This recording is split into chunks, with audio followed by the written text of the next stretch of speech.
Hey everyone, it's Tony, and today we have a video about fathers. Today is Father's Day 2018. I have two men in my life that are to me, they are great fathers, but in different ways. They have definitely different parenting styles. The first is my father. My father was born and raised in Mexico and came over here as a teenager to the United States, where he worked, met my mom in high school, and they ended up getting together, getting married, raising kids, family, the whole thing. And he is an amazing man. He truly, truly is. He is funny. I mean, this man is dad jokes. Definitely dad jokes. He's goofy. He's funny. He is that person that, I will say this, he is that person that if you need somebody to help you out with anything, my father is the first to volunteer and he will follow through. We used to joke about it when we were younger that he would be there for everybody. It didn't matter if he knew you or not, he would. If he knew you needed help, he was there. So I remember there was a time when my car broke down, and for a couple months he would drop me off at work and pick me up, and I would tell him, I will be outside at a certain time. Don't come in. Do not come in. And the reason I told him that is my father is the type of man, he will talk to everybody. And you will be his best friend within minutes.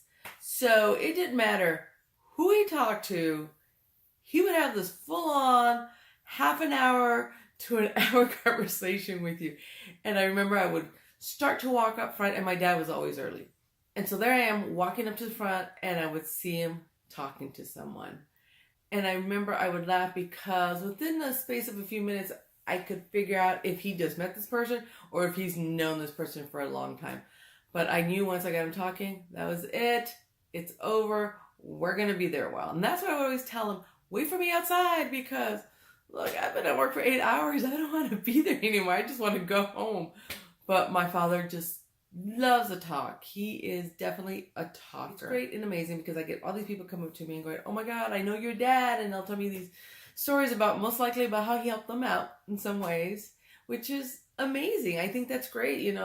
He and my mother are a lot alike in that way. And so it taught me that, we should help out our fellow man. So another thing about my father is he is an extremely hard worker. Always has been. My father basically grew up working out in the fields as a farmhand, and he worked his way up to pretty much be the right-hand man. And what I loved is because of that, it taught me about hard work. It did. I know people whose fathers work up in the fields and they're very embarrassed about it. They don't want to talk about it.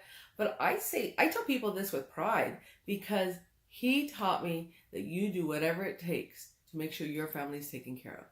And I remember one summer he had me, I think I was like 12, 14, he had me out in the fields planting palm trees, which let me tell you, when you do that the old-fashioned way, it is hard work. But he took me out there so that I could learn what hard work is. And as he told me, Tony, you will do whatever it takes in your job to make sure you're never stuck doing a job like this. And you know what? It worked. It was great. I actually asked him if he could do that with my own kids, but he said no, because of child labor laws, that was not possible. Which I understand. But I think part of the thing nowadays is people don't know hard work. And so that instilled in me what hard work really is. So when I'm at work and I'm doing a really bad job that I don't want to do, I tell myself, at least you're not planting palm trees on your hands and knees and your hands are caked with dirt and your back is hurting.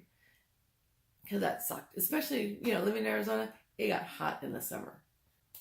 But I am very proud of how far my father has come in life. I remember the first house that we lived in was pretty much a one-room house. I'm not talking about one bedroom. It was a one-room house.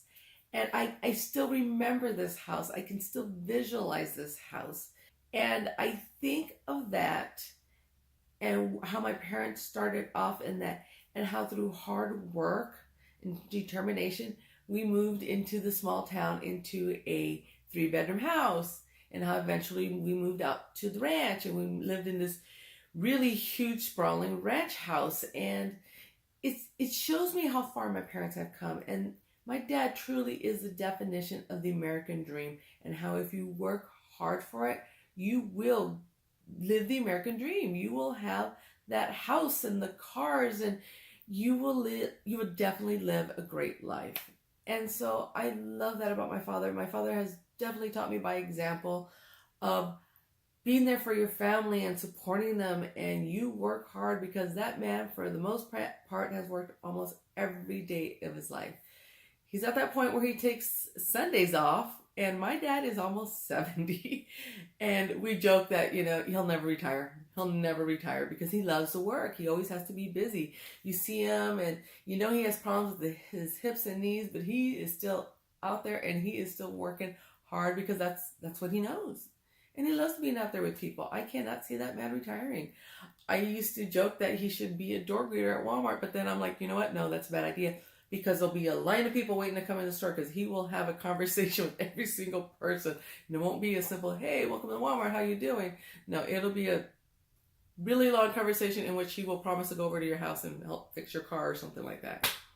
But my father is amazing. He is such a great man. I know that all I have to do is tell him, hey, Dad, can you come help me with this? And he'll be there. I kind of have to be careful sometimes in not saying things like, oh, yeah, I'm having problems with this, because next thing I know, there he is at my door wanting to fix it. Even though I didn't want him to fix it, he's there fixing it. In our last house, when we were moving, we had a big problem with tumbleweeds, which amazed me because we live in this community, and I was like, how do we get tumbleweeds in the backyard? It was a huge backyard, but we had problems with tumbleweeds. And I remember I was telling him, yeah, I'm going to pay this guy like $300 to come clean out the backyard and clean out the front, because we also had a problem with weeds in the front. And I wanted to leave the yards looking really good. And I told my dad, yeah, we're going to pay this guy like $300. He's going to take care of the yard, because it was really bad. My front yard was okay, but the backyard was just horrible. And there's my father a couple days later with his truck telling me, I'm here to take care of your weeds. And I laughed at him, because my father will find a way to do something. He drives into the backyard, and with this truck, he smashes all the tumbleweeds. I think he actually enjoyed doing that. And, between him and my son, they picked up all the tumbleweeds and they got rid of them. That man has the most interesting solutions for everything. I remember when I was a teenager and in my early 20s, he would fix my car. And I remember one time I opened my hood and there is folded cardboard in there. And I'm looking at him going, I don't think that's how you do that. He told me, it's fine. Don't touch it. It's going to work. It'll be great. You know what? The man was right. It did. Give that man some cardboard, some duct tape. He is the Mexican MacGyver. He knows everything. And my husband, to this day, when there's an issue, he will call my dad saying, hey, I need to do this. What do you think about it? Because my father comes up with the most interesting solutions. I am my father's daughter in that we have the same personality, that we're not very emotional people. We are logic. We don't like to talk about our feelings and things like that. And that is something I had to learn how to do with my husband, because my husband is total opposite. He is a emotion kind of person. And so I had to learn to open it up. My father, these past couple years, has learned how to be emotions because of my mother. She had a stroke and it brought a lot of stuff to the surface. So he had to learn how to deal with all that. And I see that he's more emotional with my mother, which is great. It's awesome. It's amazing to see my father late in life evolve in that way. And that's what I love about my father. He is still growing as a person. He's very open about things. He's not one of these, he is set in his way in certain ways, but he's very open to doing new things and new experiences. And I love that about my dad. He's an amazing man, and I'm so lucky to have him in my life. And Dad, I know you're watching this. I'm sure Mom's making you watch this, but I love you so much, and I am so thankful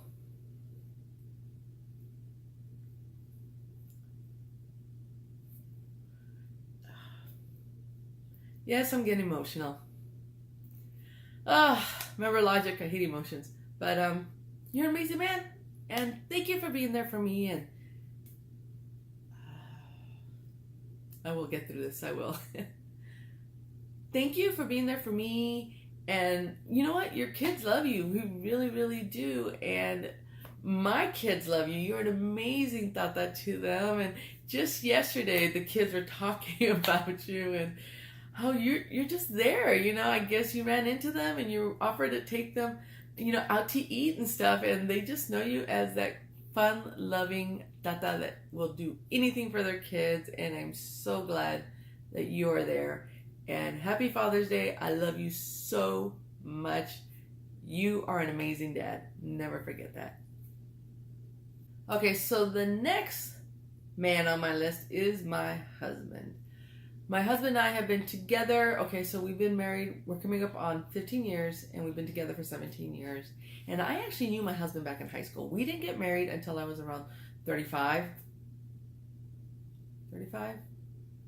We started dating and I was around 33. I'm horrible with numbers, okay? I know he's going to laugh when he sees this. But anyway, we didn't get together until we were well into our 30s. And we were friends for the longest time until we finally, you know, realized, well, I knew he always liked me. I knew he liked me, but it took a while for me to finally get to that point where I was like, oh, wow, he's a great guy and I should date this man.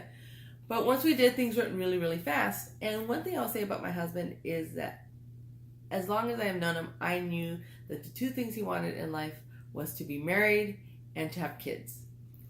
I knew that that was what he really, really wanted. And who knew I would have been the one he married and had kids with? So when my husband came into our lives, I was a single mom. My son was about 5. And so my husband became a stepfather to my son. And they're actually really close. And my son is so much like Henry. And I remember at one point we were talking about, you know, my husband adopting my son and things like that. And I asked my son, because my son's father has never been in his life, and I asked my son, do you want to meet your father? Because we were getting to at that point where we were severing rights and things like that. And my son said no. He said no because he has a dad who has always been there for him. And I think that right there speaks volumes about my husband. He truly has been a father to my son. He is the one who made sure that boy is taken care of and has had what he needs. And he always, whenever he would think of what's best for the family, wasn't what's best for me and my wife. It was what's best for me, my wife, and son. Always. And then when we had Hannah, our little family was complete. We had a boy, we had a girl, and he is emotion. My husband is emotion. And so he's been that type of father who emotionally is there for you. He loves to talk about feelings and let's all be on the same page and things like that. And, you know, great guy, you know, he stayed in a job that he was not that happy about, but he knew this is what you need to do to support your family. And I love that about him, because too often nowadays we see people who go from job to job to job because of the fact that they're not happy with the job or something like that, but they don't have another job lined up, even though they have a family they got to take care of. And I'm not saying you should stay in a job that you're not happy in, but you should at least have another job lined up before you leave your job. Because, you know, if you have a family, you know, if you're young, you're single, you know, it's just you to worry about. You do what you need to do. But when you have a family, you need to think about your family and you need to do what's right for them. My husband has always done that. My husband is the kind of man who, family is everything. Family is everything. You know, his family growing up was a lot different than my family. And because of that, he wanted to make sure that his family was a strong family. He wanted his kids to know that he would always be there for him. And it's like I always tell my kids, you know, your father is the one person who will make sure that you have what you need, and that if there's a battle that needs to be fought, he will be the first one on the line, on the front line. You know, mom too, but my husband is definitely the one who's like, let's do this. And he'll go and he'll fight the fights that need to be done for my kids. You know, my daughter had an issue this past year with school and not enough teachers. And my husband was the one leading the fight, going to school board meetings and having constant meetings with superintendents and things like that because he wanted to do right by his children. My husband is a stay-at-home dad now, and he has these past few years made sure that they get to school. He's driven them to school. He's picked them up. Anytime there was a conference or an issue, he was there at every single one. I worked during the day, so if there was an issue at school, he'd be like, don't worry about it. I'm on my way to school, and he would go take care of it. And I loved that. I really did. I love the fact that my husband is very, very open about things and that we aren't peg-holed into these societal roles. And so for him, staying home was okay. He went and took care of all that. I went to work, and it worked out well for us. We're at the point where my husband's thinking about going back to work, and, you know, hopefully our roles will shift and maybe I could stay home, which is funny because really our kids are getting older. I guess I could work, but you know what? I think I'd like to stay home. Anyway, totally different video. So we have a 14-year-old daughter, and I'm going to bring her here so she can say something to my husband. Bam!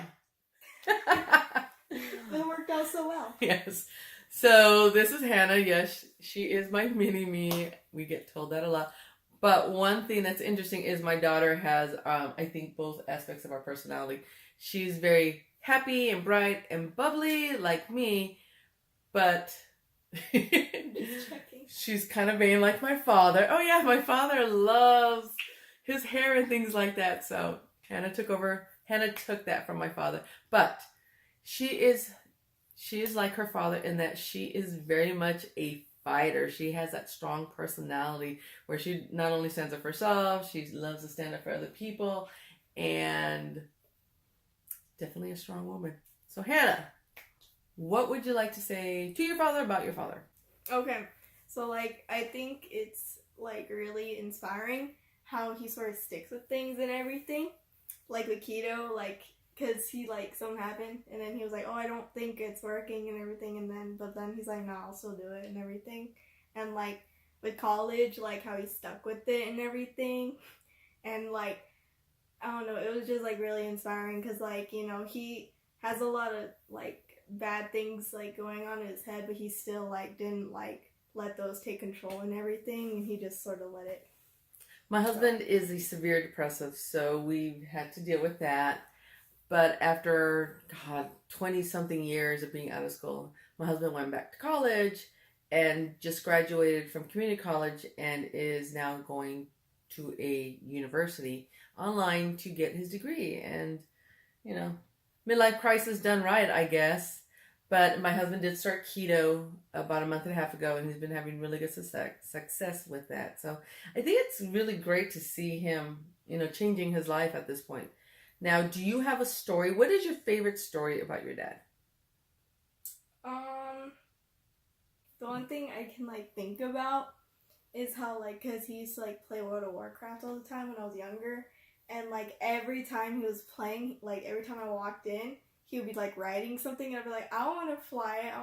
He'll be like, and then he'd be like, okay, and everything. He'd sort of direct me where to go, and if I wasn't doing it right, he'd sort of press the other button to sort of move it, and I thought I was doing it all by myself, and no. I remember that. And yeah, he was always playing games that I couldn't be like, can I play too? And then he'll make me think I'm playing and I'm not. Hannah, like her father and her mother, is a big time gamer, so we have raised our children right. I think one story that I have that involves Henry and Hannah is that when Hannah's first day of school, kindergarten, we were both there and we both walked her, and I laughed because Hannah had her little blue Tinkerbell outfit with her little Tinkerbell backpack. And what was funny, it really showed how strong Hannah was because all the kids are standing there in line and everybody's quiet. You can tell the kids are really, really nervous, and you can tell the parents are taking pictures. They're all proud and happy and everything. And none of the kids are playing. Nobody's playing on this playground. And I laugh because Hannah's like, I'm gonna go play, and she starts marching out to the playground, and I'm like, come on, Hannah, come back in line. And I remember she stops, and she's like, and she walks back, her head hanging, dejectedly, and I just laughed at that because I think it really, really showed Hannah's personality, how she's just such a go-getter. But I remember my husband, we thought I would be the one crying. No, it was my husband. We gave her a hug and everything, and she walked into the class, and my husband and I are standing there, and I turn and I look at him, and he's crying. He's just like, oh, my baby. And I think that was really funny. That really speaks volumes about our relationship, because my husband is definitely the emotional one, and yeah.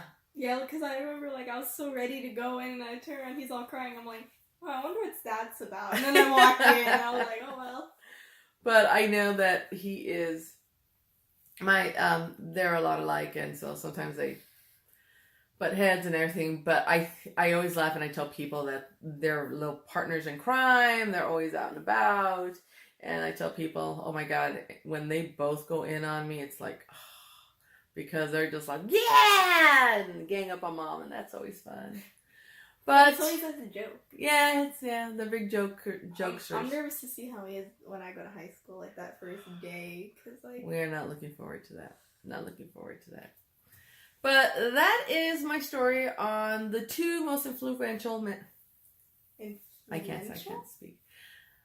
That is my story on the two most influential men in my life. My father and my dad. Oh, do you have a Tata story? Oh, well, because I go to the day with my aunt and everything, and he's there too, because he drives us. Every time we drive home, he'll tell me the same story, and he's old, I get it, but it's always fun hearing it every time he says it. Pretty much, I was in the back of the car, and I saw an ice cream truck, and I was like, Tata, let's go get ice cream. I was 6, 7. And not 6, 7, 5. I was really young, and I was like, let's go get ice cream. He was like, no, we can't get ice cream and everything.